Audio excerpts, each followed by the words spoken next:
The president of Ukraine appeals to the inhabitants of the liberated territories to report any information about the crimes committed by the Russian army.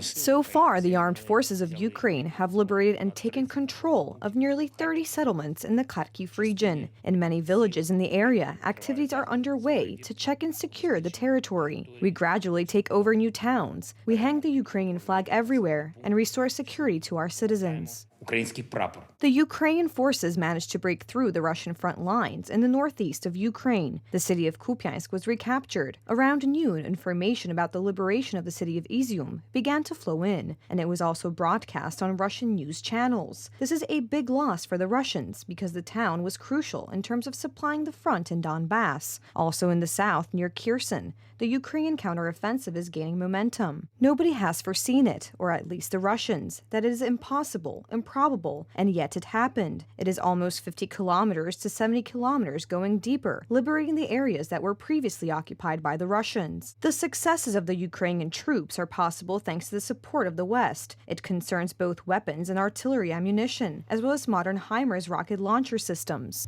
According to the General Staff of Ukraine, the Russians have so far lost over 52,000 soldiers, over 2,100 tanks, nearly 4,600 armored vehicles, and 240 aircraft, as well as nearly 900 drones. Russia has lost around 1,000 troops in the last 2 days alone. The command of the Air Force of Ukraine said that within 3 days, enemy air targets worth $157 million were eliminated. We are only talking about rockets, airplanes, and helicopters. The whole world went around the recording of a speeding Russian tank from which the Russians jumped out. Within the next dozen or so hours, Ukraine may launch an attack on the southeastern section of the front. It is in this area that the Russians withdraw their reserves.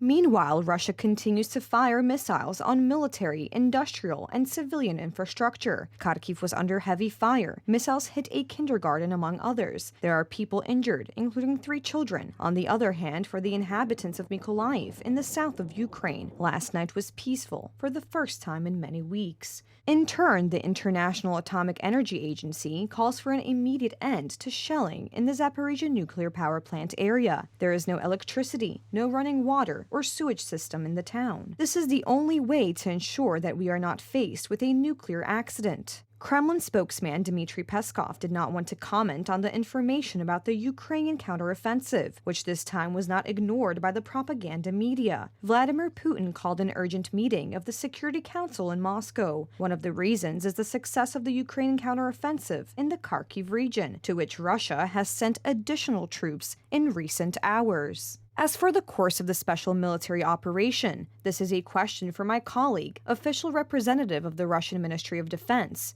Igor Konashenkov. In turn, Prime Minister Mateusz Morawiecki ended his visit to Ukraine. Kiev agreed to distribute its electricity to Poland. We talked today about organizing a special hub for repairing military equipment, as well as for training. Together with our German, Dutch, Ukrainian partners, we will build such a hub in Poland, where Polish companies will also repair equipment. We'll make money on it, so that everyone will be properly appreciated in this cooperation. According to the assessment of the World Bank, the European Commission, and the Ukrainian government, repairing the damage caused by the invasion of Russia will cost nearly $350 billion.